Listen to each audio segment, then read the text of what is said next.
దేవుడికి మహిమ కలుగునుగాక. అందరూ బాగున్నారు కదండి. ప్రతిరోజు దేవుడి యొక్క వాగ్దానాన్ని ఈ రీతిగా దేవుడి యొక్క నామాన్ని ప్రకటించడానికి దేవుడు ఎంతగానో కృప చూపిస్తున్నాడు. ఈ వాగ్దానాల ద్వారా మీ జీవితంలో దేవుడు అద్భుతమైన కార్యములు, ఆశ్చర్యమైన కార్యములు జరిగించబడాలని మీ కొరకు అనుదినము నేను ప్రార్థిస్తున్నా. మరి ఈనాటి దేవుడి యొక్క వాగ్దానాన్ని చూద్దాం. చూడండి, పరిశుద్ధ గ్రంథంలో ద్వితీయోపదేశ కాండము 15వ అధ్యాయము 6వ వచనం చదువుకుందాం.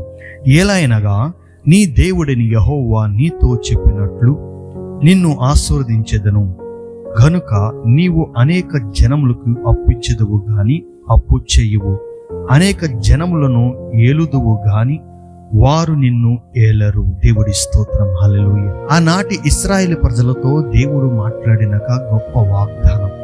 తన ప్రజల ఎడల దేవుడు ఎంత కృప చూపిస్తాడంటే, తన ప్రజలు బాగుండాలని, తన ప్రజలు దీవించబడాలని, తన ప్రజలు ఆశీర్వదించబడాలని దేవుడు ఎప్పుడు కూడా అనుకుంటామంటాడు. దేవుడికి చిత్త ప్రకారంగా, దేవుడికి మాట ప్రకారంగా జీవిస్తే, ఆయన ఆజ్ఞను అనుసరించి జీవిస్తే కనుక మీలో బేదలైన వారు ఎవరు ఉండరు. మీరందరూ దీవించబడిన ప్రజలుగా, నా యొక్క స్వకీయ జనములుగా ఈ లోకములో మీరు లిఖింపబడతారని దేవుడక సన్నిధిలో దేవుడు మోషే ద్వారా మాట్లాడుతున్న మాటల్ని ఇక్కడ కనబడుతుంది. దేవుడు అంటున్నాడు, ఎలాగనగా మీ దేవుడిని యెహోవా నీతో చెప్పినట్లు. దేవుడు ఏదైతే మనతో చెబుతాడో ఆ వాగ్దానం మన జీవితంలో నెరవేర్చబడదని మన విశ్వాసంతో నమ్మాలి. ఇక్కడ అన్నాడు, నేను మీతో ఏదైతే చెప్తున్నానో అది జరిగిద్ది అని విశ్వాసంతో మీరు ఎప్పుడైతే నమ్ముతారో అప్పుడే దేవుడి యొక్క కార్యాలు మనం చూడగలుగుతాం అంటున్నాడు. ఇక్కడ అంటున్నాడు, నిన్ను ఆశీర్వదించెదను గనక నీవు అనేక జనములకి అప్పు ఇచ్చేదవు గాని అప్పు చేయవు అంటున్నాడు. చూడండి, మనల్ని ఒక ఉన్నతమైన స్థాయిలో దేవుడు ఉంచాలని కోరుకుంటున్నాడు. మనం లేమిలో ఉండడమో లేకపోతే కరువులో ఉండడమో దేవుడి చిత్తము కాదు. దేవుడికి చిత్తములో మనం ఆశీర్వదించబడాలి. దేవుడికి చిత్తములో మనం దీవించబడాలి. దేవుడికి చిత్తములో అనేక మందికి అప్పు ఇచ్చేవారుగా సమృద్ధితో మనం ఉండాలని దేవుడికి చిత్తమై ఉన్నది. ఆ దేవుడికి చిత్తములో మనం ఆ రీతిగా ఉండాలంటే మనం చేయవలసిన పని ఏంటంటే దేవుడికి ఆజ్ఞల ప్రకారంగా జీవించాలి, దేవుడికి చిత్త ప్రకారంగా జీవించాలి. ఆ పై వచనంలో చెప్తున్న మాట ఏంటంటే, కావున నేడు నేను నీకు ఆజ్ఞాపించుచున్న ఈ ఆజ్ఞలన్నిటి అనుసరించి నడుచుకున్నట్టుకు నీ దేవుడైన యెహోవా మాటలు జాగ్రత్తగా విని ఎడల మీలో బేదలు ఉండరు అని చెప్తున్నాడు. బేదలు అనేవారు మన జీవితంలో ఉండకూడదని దేవుడికి చిత్తమై ఉంది. ఆయన సన్నిధిలో హృదయపూర్వకంగా దేవుడి సన్నిధిలో మనం ప్రార్థనా పూర్వకంగా జీవిస్తూ, దేవుడి యందు భయభక్తులు కలిగి జీవిస్తూ ఆయన చిత్తములో మనం నడిస్తే గనక ఖచ్చితంగా దేవుడు అన్నాడు, మీలో బేదలనే వారు ఉండరు. అప్పు ఇచ్చేవారుగా దేవుడు మిమ్మల్ని దీవిస్తాడు, సమృద్ధితో దేవుడు దీవిస్తాడు, ఆశీర్వాదకరంగా దేవుడు మిమ్మల్ని దీవిస్తాడు, మేలులతో దేవుడు మిమ్మల్ని దీవిస్తాడు. మిమ్మల్ని అప్పు ఇచ్చేవారుగా అంటే మీలో ధన నిధులతో దేవుడు మిమ్మల్ని దీవించబోతున్నాడు, ఆశీర్వదించబోతున్నాడని దేవుడు ఇశ్రాయేలు ప్రజలతో దేవుడు మాట్లాడిన మాట ఈ రోజు మనతో మాట్లాడతాడు. మనం ఇంకా బేదలుగా ఉన్నామా అంటే, ఒకవేళ మనం ఇంకా బేదలుగా ఉన్నామంటే, ఒకవేళ దేవుడి యొక్క మాటలు ఒకవేళ మనం అంగీకరించి ఆయనకి చిత్త ప్రకారంగా లేవేమో. దేవుడి సన్నిధిలో దేవుడు మాట్లాడుతున్నాడు, ఆయన ఆజ్ఞల ప్రకారంగా మీరు అనుసరించండి, ఆయన ఆజ్ఞల ప్రకారంగా జీవించండి, అప్పుడే నేను మిమ్మల్ని సమృద్ధిగా దీవిస్తాను అంటాడు. మీరు ఎప్పుడైతే ఆయన ఆజ్ఞలను అనుసరిస్తారో ఖచ్చితంగా మీలో బేదలనే వారు ఉంటారు, మీలో సమృద్ధి ఉంటుంది, మీలో అప్పు ఇచ్చేవారుగా ఉంటారు కానీ ఏనాడు అప్పు చేయరండి.